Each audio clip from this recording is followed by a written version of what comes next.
बहनों और भाइयों, इन मेहनत कश किसानों, श्रमिकों, कारीगरों, हस्तशिल्पियों के सामने दुनिया फेल थी। उन लोगों को उपेक्षित छोड़ दिया गया था। सपा हो, बसपा हो, कांग्रेस हो, इन सरकारों की दंगा पॉलिसी के शिकार हो गए थे। यहां का विकास बाधित हो गया था। अन्नदाता किसान आत्महत्या करने के लिए मजबूर हो गया था। नौजवान पलायन करने के लिए मजबूर हो गया था। बेटियां सुरक्षित नहीं थी,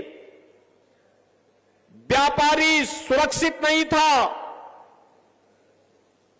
और जातीय खेमों में बांट करके लोगों ने सामाजिक ताने बाने को छिन्न भिन्न करने का काम किया था। और दुष्परिणाम क्या हुआ?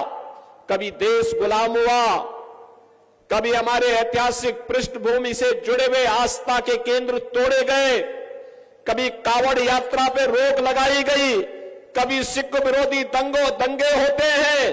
कहीं पर किसी भी प्रकार की कोई व्यक्ति अपने आप को यानी सुरक्षित महसूस तो नहीं करता था।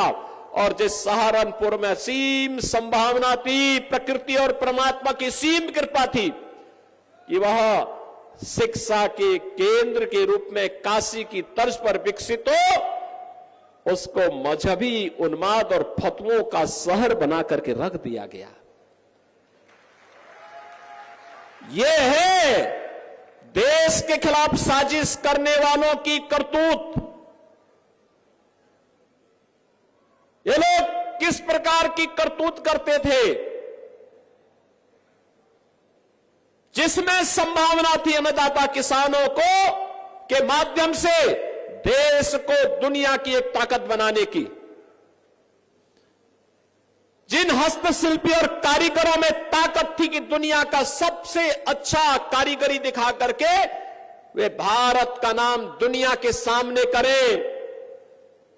जिन नौजवानों के अंदर एक जज्बा था कि वह जीवन के प्रत्येक क्षेत्र में नेतृत्व दे सकते हैं, जिन व्यापारियों में ये हौसला था कि दुनिया को अपने में समेट सकते हैं, इन सभी को एक एक करके दरकिनार करके मजहबी उन्माद का केंद्र सहारनपुर को बना दिया गया। और बहनों और भाइयों, गंगो भी उससे वंचित नहीं था। मुझे याद है 2016 में जब सिख विरोधी दंगे हुए थे यहां पर, आपने देखा नहीं इससे पहले क्या होता था, किस प्रकार की अराजकता फैलती थी। जब कावड़ यात्रा में बैन लगता था तब तो कोई जातिवादी संगठन नहीं आता था, सबके मुंह सिल लिए जाते थे, क्योंकि तब की सरकारें जिन गुंड और माफियाओं के ऊपर संरक्षण देती थी, जिन मजहबी ताकतों के सारे पर कार्य करती थी, जिनके सामने घुटना टेक करके उस समय कार्य करती थी, वे लोग कभी भी इस प्रकार की चीजों को स्वीकार नहीं कर सकते थे। और बहनों और भाइयों, परिणाम क्या रहा? परिणाम क्या रहा? जिस बेटी को अपने मां बाप के संरक्षण में अच्छी शिक्षा प्राप्त होनी चाहिए थी, बेटी तो जब शादी योग्य होती है तभी ससुराल जाती है, नहीं तो मां बाप के संरक्षण में अच्छी पढ़ाई करती है। उस बेटी को असमय हॉस्टल में या दूर रिश्तेदार के घर में डर के मारे मां बाप की भेज देते थे। बहनों और भाइयों, यह स्थिति लगातार पैदा करने का प्रयास हुआ।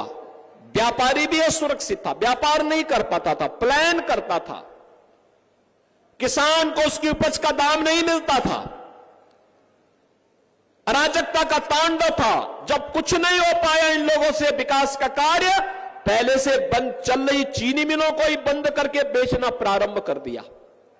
यही तो होता था सपा बसपा और कांग्रेस के समय। और आपने पिछले 10 वर्ष में मोदी जी के नेतृत्व में बदलते हुए नए भारत को देखा है।